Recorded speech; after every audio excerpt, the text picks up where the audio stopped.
Food in space.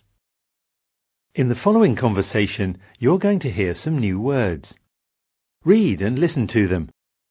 Make sure you know what they mean. Crave. Sour. Charlie Brown. Stuffy. Cramped. Ready? Now read the questions on the following page. Read them carefully before listening to the conversation.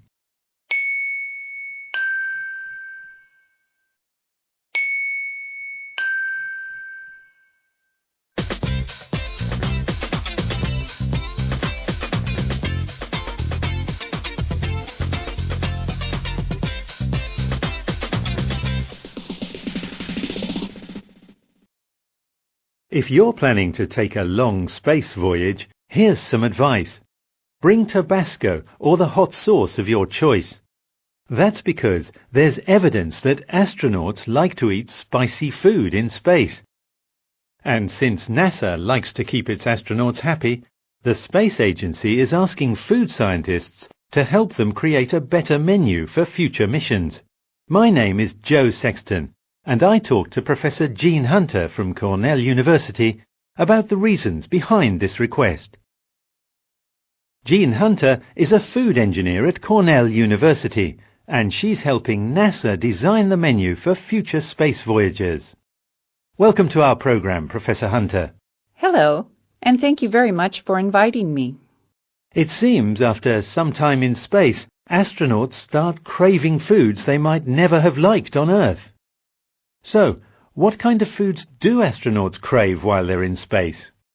They crave peppers. They crave sour and sweet things. Besides a taste for hot peppers, what other kinds of foods do astronauts prefer when they're away from Earth?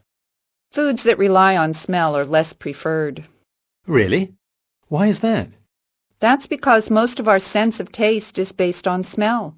So food that is only pleasurable for its smell isn't as good in space. For example, many people don't know that the pleasure of coffee comes mostly from its aroma. What do you mean by that? Are you saying that coffee has no taste? Well, not exactly. But if you hold your nose while drinking coffee, you'll realize that you're getting just a bitter liquid without much taste at all. So why do we lose our sense of smell in space? No one is sure. But there are some interesting ideas. Some people say that gravity, or more properly its absence, may be part of the problem. Hot air doesn't rise in a weightless environment. And so, the aromas aren't necessarily going to your nose. They may be going to your elbow. Wow, I never thought about that. We also need to think about what happens to the fluids in your body. On Earth, gravity tends to pull those fluids downward, toward your feet. In space, they go everywhere, including to your head. So, you look a bit like a cartoon character. Like a cartoon character? Yes, we call it the Charlie Brown face, because their faces get more round. Why more round? Because they are retaining fluid in their heads. And as they retain fluid, they also feel like they have a cold or they're congested. So what are you and your colleagues at Cornell doing to test the stuffy nose theory? Well, we're trying to replicate the situation on Earth by asking volunteers to spend several weeks in a bed where their heads are lower than their feet, to try to recreate that Charlie Brown effect. Is this the first experiment you've run about smell? No. A couple of years ago, I spent 4 months with 6 colleagues in a tiny cabin in the Arctic, a Mars habitat simulation. No fresh air, no fresh food, limited water, so showers were once a week. It was cramped, but no one complained of the smell. How was that possible? We felt it was pretty normal, until we went outside at the end of our 4 months. And we spent a little time in the fresh air, and then we went back into the habitat.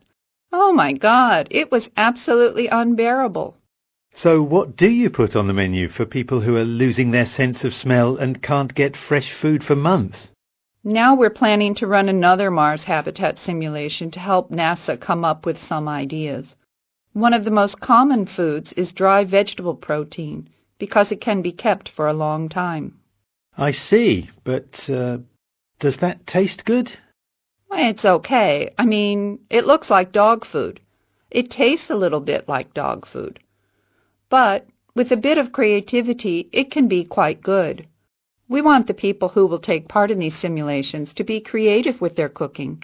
So we'll give them a wide variety of spices and herbs, and as many different ingredients as we can think of. Even without fresh fruit and vegetables, is it possible to make some, shall we say, interesting dishes? Absolutely. With powdered milk alone, you can make a pretty poor mozzarella, but it's a mozzarella anyway. And after you haven't had fresh cheese for several months, even a little bit of not very good mozzarella is a wonderful, wonderful thing. You can put it on some toast. You can make a basic pizza. It becomes a real treat. At least it will keep your mind off the stress of being locked up in a tiny space with half a dozen others. Thank you, Professor Hunter, for this very interesting conversation. Thank you.